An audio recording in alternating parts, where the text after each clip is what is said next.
Paravur Chalakka SNIMS കോളേജിലെ MBBS വിദ്യാർത്ഥി ഫാത്തിമത്ത് ഷഹാനയുടെ മരണം സുഹൃത്തുക്കളുമൊത്ത് കളിക്കുന്നതിനിടെ അബദ്ധത്തിൽ താഴേക്ക് വീണെന്ന് പോലീസ്.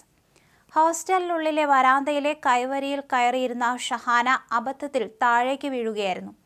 തീപിടുത്തം പ്രതിരോധിക്കാൻ സ്ഥാപിച്ച ജിപ്സം ബോർഡ് തകർത്താണ് കുട്ടി താഴേക്ക് വീണത്. സംഭവത്തിൽ സുരക്ഷാ വീഴ്ച ഉണ്ടായോ എന്ന് പോലീസ് പരിശോധിക്കുന്നുണ്ട്. ശനിയാഴ്ച രാത്രി 11 മണിയോടെയാണ് സംഭവം. ഹോസ്റ്റലിലെ 5-ാം നിലയിലെ മുറിയിലാണ് ഷഹാന താമസിക്കുന്നത്.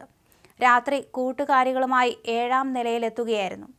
കോറിഡോറിലെ കൈവരിക്ക് മുകളിലിരുന്ന സുഹൃത്തിനൊപ്പം ഫോണിൽ കളിച്ചും സംസാരിച്ചും വിദ്യാർത്ഥി അപ്രതീക്ഷിതമായി താഴേക്ക് വീഴുകയായിരുന്നുവെന്നാണ് പോലീസ് പറഞ്ഞത്.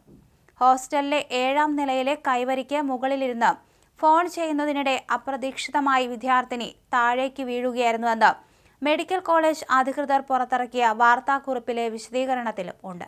ശനിയാഴ്ച രാത്രി 11:15ഓടെയായിരുന്നു സംഭവം നടന്നത്. ഗുരുതരമായി പരിക്കേറ്റ വിദ്യാർത്ഥിനിയെ ഉടൻ തന്നെ മെഡിക്കൽ കോളേജിലെ തീവ്രപരിചരണ വിഭാഗത്തിലും പിന്നീട് കൊച്ചിയിലെ സ്വകാര്യ ആശുപത്രിയിലും പ്രവേശിപ്പിച്ചെങ്കിലും ഞായറാഴ്ച പുലർച്ചെ 2 മണിയോടെ മരണം സംഭവിക്കുകയായിരുന്നു.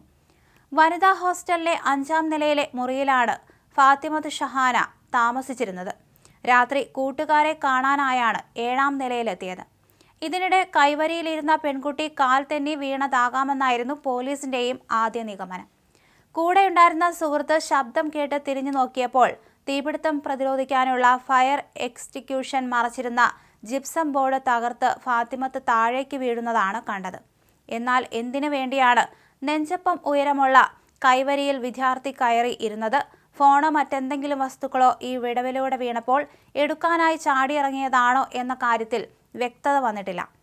കൈവരിക്ക് മുകളിലിരുന്ന് ഫോൺ ചെയ്തപ്പോൾ അപ്രതീക്ഷിതമായി താഴെ വീഴുകയായിരുന്നു എന്ന് കോളേജ് മാനേജ്മെന്റ് വാർത്താക്കുറിപ്പിലൂടെ വിശദീകരിക്കുമ്പോൾ കോറിഡോറിനും ചുമരിനും ഇടയിലുള്ള വിടവിലൂടെ അബദ്ധത്തിൽ വിദ്യാർത്ഥി താഴേക്ക് വീണെന്നാണ് പോലീസ് FIR. കണ്ണൂർ ഇരിക്കൂർ സ്വദേശിനിയാണ് മരിച്ച ഫാത്തിമത്ത്. പോസ്റ്റ്മോർട്ടം നടപടികൾക്ക് ശേഷം മൃതദേഹം ബന്ധുക്കൾക്ക് വിട്ടു നൽകും. കണ്ണൂർ ഇരിക്കൂർ പെരുവിലാത്ത് പറമ്പ് നൂർമഹലിൽ മജീദിന്റെയും സറീനയുടെയും മകളാണ് ഫാത്തിമത്ത് ഷഹാന. വിദ്യാർത്ഥിയുടെ വിയോഗത്തിൽ മെഡിക്കൽ കോളേജ് അധികൃതരും ഗുരുദേവ ചാരിറ്റബിൾ ട്രസ്റ്റും അനുശോചനം രേഖപ്പെടുത്തി. അതേസമയം സംഭവത്തിൽ ദുരൂഹതയില്ലെന്ന് പോലീസ് ആദ്യമേ പറഞ്ഞിരുന്നു. അബദ്ധത്തിൽ തന്നെ സംഭവിച്ചത് ആകാനാണ് സാധ്യത. കാരണം മുകളിലത്തെ നിലയിലെ ആ വിടവിൽ മാത്രമായിരുന്നു ജിപ്സം ബോർഡ് വച്ചിരുന്നത്. ഒരുപക്ഷെ അതറിയാതെ വിദ്യാർത്ഥി അങ്ങോട്ട് വീണതാകാം, അല്ലെങ്കിൽ ഫോൺ എടുക്കാനായിട്ട് അങ്ങോട്ട് കയറിയതാകാം എന്നൊക്കെയാണ് പോലീസ് പറഞ്ഞത്. പിന്നാലെയാണ് മാനേജ്മെന്റ് വാർത്താക്കുറിപ്പ് പുറത്തിറക്കിയത്.